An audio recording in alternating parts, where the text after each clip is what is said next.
कल दिन रे याद रे कोई पीसिंग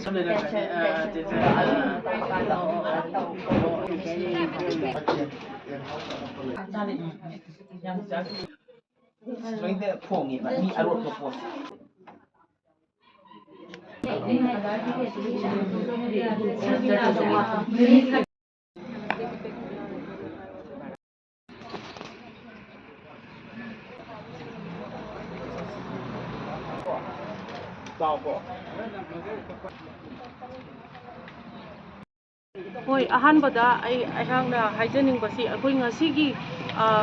breast cancer and then cervical cancer and oral cancer ki screening mainly akoi tawjaribasi akoi gi mafam sina Langol Tarunggi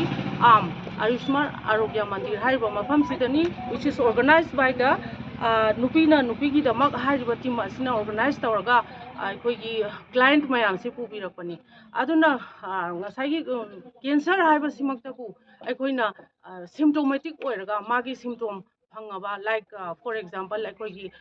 cervical cancer haiba tarasu cervical bleeding from the vagina, pain during intercourse, and then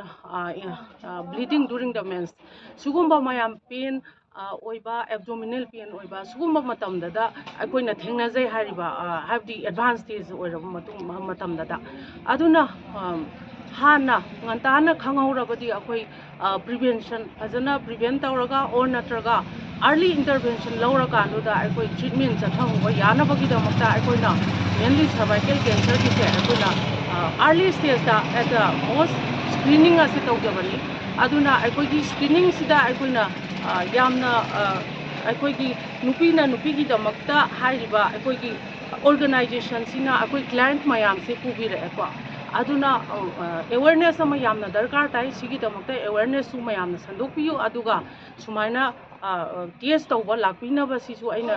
haijaningi aduga with a full support from the akoigi UPSC team dagi aduga akoigi Dr. Rati Laijare then Dr. Devina akoigi UPSC Langol Tarung sigi Dr. oina yam efficient oiba moina thawa yangna hona biraga then akoigi staff mayam sister mayam sina loimak supportive oirakanduda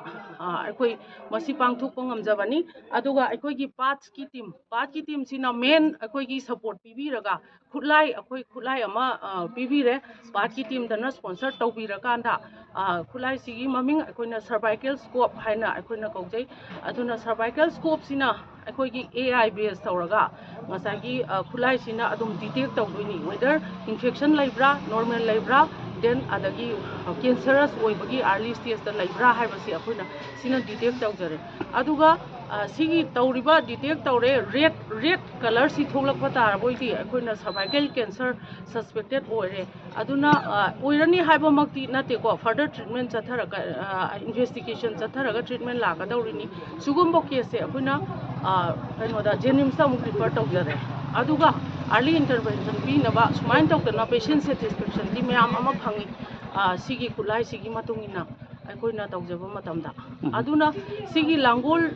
Tarunggi UPSC arm sidai sida laaga moi nungtigi adum service pijai aduna free ni masi paisa tingoi masi test tawba matamda aduga adai test nu blood test adai test tawba dasu aikoi free testing adum tawjai sigi mayam sig khudung chaba si lawbiyu haidana aina haijaningi siga loina na aina haijaningi basi aikoi gi sigi khulai se aikoi gi center mangada urban primary health center Imphal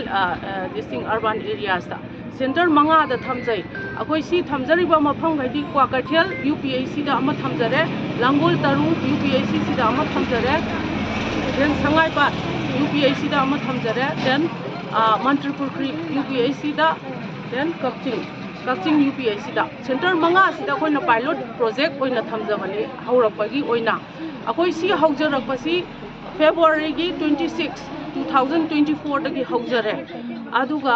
haujik phawbada total screening se akoi 1057 se sigi test haujik phawbada screening si tawjare aduna sigi nupi dadi yamna moise yamna tawningdaba haibadi khangdaba su oireko aduna awareness yam darkar tai na khanjai aduna mayam si motivate tawbiraga akoi organization amuka su panjage nupina nupigi damakta haribo organization se sigumba organization mayam thokbiraktana akoi mayam support tawminaraga akoi gi cancer se early detection and the screening so that we can take up early intervention haibase ai thamjage mayam su sigi awareness se mayam su khangbiraga lakpiyo na ai haijage nupi na nupi ki damak triple A haina leijari ba khoi gi nupi gi team masina matam chupada nupi sing sigi kari gumba thabak khara natraga khara do su tongna ba hona jai ngasi simak December gi tang 10 ga taru Langol urban health center seisda akhoi gi nupi na nupi gi damak amadi hariba Langol urban primary health center ani kusam narakanda nupi sing gi damak ta health free checkup am khang tong jabani mapung oina hauji matam da nupi sing se kwa zardana sing batalap na sing bayam bachane maramuduna akhoi gi oral amadi breast cancer aduga mapung oina cervical cancer se mase mangjong na detect tong na ba khona ba aduga hauji matam da nupi cha sing se mau natri bhaw da su thyroid na sing base dum na nei nei nei aduga after 40 years the menopause lakpagi matam se sida nupi sing sina section hauda ba dagi makhal makha kya gi chikpa na ba khwang na ba khuru chikpa na are chinge laita ba khang da ba makhal makha kya gi nungai ta ba leina mayam le hai ba leina layo kaya sing ase lakching da mangjong na kari awat pe ide legi hai du yeng thoga akoi se mangjong na nupi sing jamna healthy ode leiba ngamna na ba khona ba da akoi na ngasi gi program se organize tau jabani we are targeted 60 nupi akoi nupi 60 target tawe do hena lakadra hai ba ge akoi thajaba le hoji phawda